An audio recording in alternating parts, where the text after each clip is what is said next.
भैया इमेजिन करो, अगर आपको नेक्स्ट फ्लाइट लेना है तो आपको 3 घंटे पहले चेक इन करने की कोई जरूरत नहीं है, भीड़ में मरने की कोई जरूरत नहीं है। और अगर खास करके टियर 2 टू टियर 2 सिटी जाना है तो भाई लॉन्ग लेओवर्स या ट्रेन या रोड लेने की कोई जरूरत नहीं है। क्यों? क्योंकि जिस आदमी ने जोमेटो को और ब्लिंकिट को बड़ा किया और बिलियनर बन गया, उसके अब नजर है एरोस्पेस पे। यानी इमेजिन करो, इंडिया के पास 450 एयर स्ट्रिप्स है, लेकिन खाली 150 एक्टिव है, 300 अनयूज्ड है। और दीपेंद्र गोयल जो जोमेटो के फाउंडर है, उन्होंने यही 300 अनयूज्ड एयर स्ट्रिप को अब अपॉर्चुनिटी ढूंढा है और फ्लाइट्स को बना दिया है बसेस। यानी फ्लाइट को सेक्टर को अब वो बस जैसे देख रहे हैं। उन्होंने खुद ने अपना $20 मिलियन इन्वेस्ट किया है, खुद हाइब्रिड इलेक्ट्रिक एयरक्राफ्ट बना रहे हैं 12 से 24 सीटर का, और बेंगलोर में R&D टीम है। और उनका गोल, विजन, भाई short haul direct tier 2 tier 3 flights India में। अब सीरियस क्वेश्चंस ये लॉन्ग वीडियो में हम कवर करेंगे कि भाई क्या एक फूड डिलीवरी का सीईओ फाउंडर एविएशन इंडस्ट्री को डिस्टर्ब कर पाएगा जहाँ पे सब बर्बाद हुए हैं? क्या हाइब्रिड इलेक्ट्रिक टेक्नोलॉजी सेफ्टी और स्केल के साथ काम कर पाएगा और क्या लोग उसे यूज करेंगे? क्या ये इंडिया का नेक्स्ट ट्रांसपोर्टेशन रेवोल्यूशन होगा? तो आज के लॉन्ग वीडियो में ये सब पॉइंट्स कवर करते हैं। वीडियो स्टार्ट करने से पहले मैं हूँ बसेश गाला, आपका business growth mentor and investor. मेरी तरफ से आप सभी को जय सिया राम, राधे राधे और जय जिनेंद्र।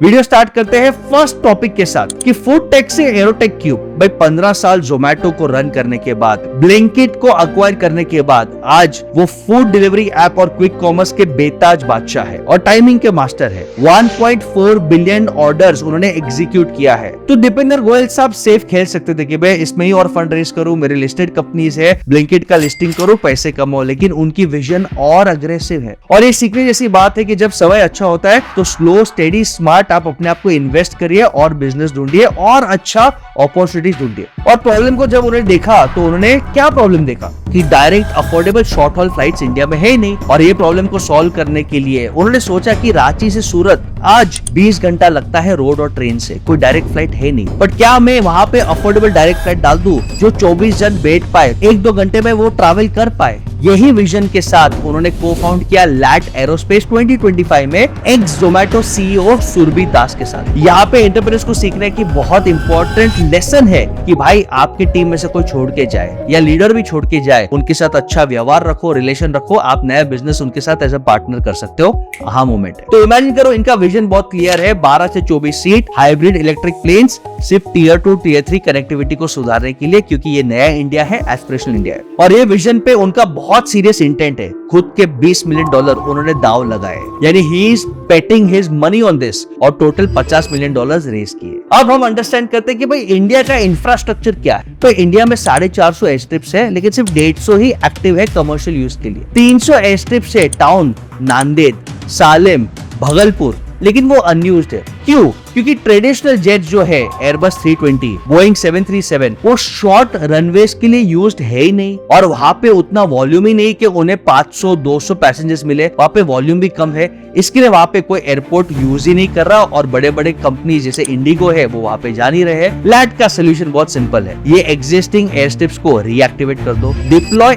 STOL aircraft. STOL का मतलब क्या है? Short take off and landing, जो मिलिट्री में यूज होता है। ये STOL एयरक्राफ्ट ये गेम चेंजर बनने वाला है। क्यों? समझते हैं। 200 से ज्यादा इग्नोर्ड टाउन्स है और यहाँ पे रीजनल इकोनॉमीज अनलॉक हो सकती है। आप इमेजिन करो कि स्काई में वो बसेस चला रहे हैं, एयरक्राफ्ट नहीं बसेस, जो चीपर, फास्टर और ग्रीनर है। और भाई STOL प्लेन्स की फीचर क्या है अंडरस्टैंड करो। सबसे पहले तो ये शॉर्ट टेक ऑफ और landing planes hybrid electric propulsion है, यानी 40% lower emission and fuel savings, तो सस्ता होगा। सेकंड, इसको समझ लो कि ये हाइब्रिड गाड़ी है, जैसे इनोवा हाई क्रॉस है, कि आधा फ्यूल पे चलता है, आधा बैटरी पे चलता है। ये प्लेन दोनों यूज करते हैं, जिसके कारण कॉस्ट सेविंग्स और एनवायरनमेंट के लिए अच्छा रहेगा। और सबसे important, tiny runway is only needed. Imagine करो 1 किलोमीटर से कम, लेस देन 1000 मीटर, और रफ स्ट्रिप्स भी चलता है। और this aircraft can take off land on runway shorter than 1 kilometre. Imagine, यानी छोटे टाउन्स में एक छोटी सी जगह पे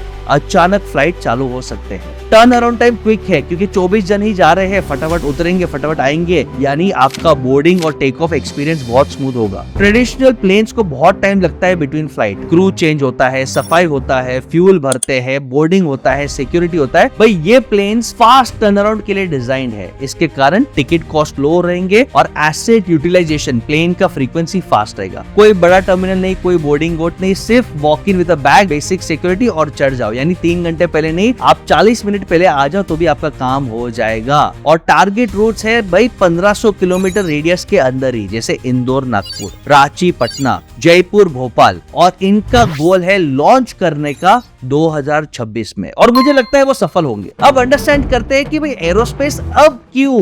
भाई सुन लो, इंडिया विश्व में 3rd लार्जेस्ट एविएशन मार्केट है और ये प्रोजेक्टेड है टू रीच $30 बिलियन बाय 2030। उड़ान स्कीम गवर्नमेंट ने अपने बजट में लाया है, उड़े देश का आम नागरिक उड़ान, और ये प्रोग्राम रीजनल कनेक्टिविटी को बूस्ट कर रहा है। वो सब्सिडीज दे रहा है to airlines that can fly short routes at low ticket price. और टेक्नोलॉजी शिफ्ट है, AI logistics, drone delivery, hybrid propulsion, future of travel and delivery changing. और पॉलिसी भी है, इमेजिन करो 50,000 करोड़ एरोस्पेस प्रोजेक्ट्स इसरो ने यूज किया है, अपने टेक्नोलॉजी को कमर्शियल यूज करने के लिए तैयार है। और हिंदुस्तान एरोनॉटिक्स लिमिटेड HAL भी पार्टनर कर रहा है प्राइवेट प्लेयर्स के साथ अपनी टेक्नोलॉजी को शेयर करने के लिए। यानी एक इकोसिस्टम गवर्नमेंट की तरफ से और बिजनेस एनवायरनमेंट की तरफ से, इंडिया की इकोनॉमी की तरफ से और आज के एस्पिरेशनल यूथ की तरफ से, ये चारों पॉइंट्स की तरफ से ये इकोसिस्टम बन रहा है। और गोयल का माइंडसेट है भाई मौके पे चौका मार दो, देश की भी सेवा हो जाएगी, ब्रांड भी बन जाएगा और हम फर्स्ट मूवर बन जाएंगे तो हम मार्केट को अच्छा से कैप्चर कर देंगे। और इटर्नल का यानी जोमैटो की दीपेंद्र गोयल का प्लान क्या है कि भाई हम देश में बनाएंगे हाइब्रिड इलेक्ट्रिक प्रोपल्शन, हम देश में बनाएंगे। बेनिफिट इसका फ्यूल तो सेव होगा, लोअर इमिशंस होगा और हम चाइना पे डिपेंडेंसी कम करेंगे। हम जेन्युइनली आत्मनिर्भर भारत और वोकल फॉर लोकल को सपोर्ट करेंगे और इंडिया के एरोस्पेस पे हम डिपेंडेंसी भी दुश्मन देशों पे या रिस्की देशों पे कम करेंगे। और अगर ये सक्सेसफुल हुआ तो ये फर्स्ट इंडियन फर्म रहेगा प्राइवेट स्पेस में जो कमर्शियल इंजन टेक्नोलॉजी बना सकता है। तो भाई दीपेंद्र गोयल का सपना तो बहुत बड़ा है कि स्काई के अंदर affordable, low cost, environment friendly बस चलाने हैं, एरोप्लेन एज अ बस चलाने हैं। और इनके चेक पॉइंट्स क्या है? 2026 तक प्रोटोटाइप चाहिए, DGCA का अप्रूवल चाहिए और अर्ली टेस्ट फ्लाइट चाहिए। और अगर ये काम करता है तो टियर 2 टियर 3 सिटीज के 12 घंटे के जो रोड और ट्रेन ट्रिप्स है वो 90 मिनट में कट हो जाएंगे और ये इंडिया की इकोनॉमी को बूस्ट कर देगा। आपको क्या लगता है, क्या दीपेंद्र गोयल साहब ये मार्केट को क्रैक कर पाएंगे? और क्या टियर 2 टियर 3 सिटीज के लोग जिनके पास बजट कम है वो ऐसे फ्लाइट्स बुक करेंगे? Let me know your thought in comments. और ऐसे ही amazing business case study, strategy और लीडरशिप इनसाइट्स के लिए keep following your business mentor Basesh gala.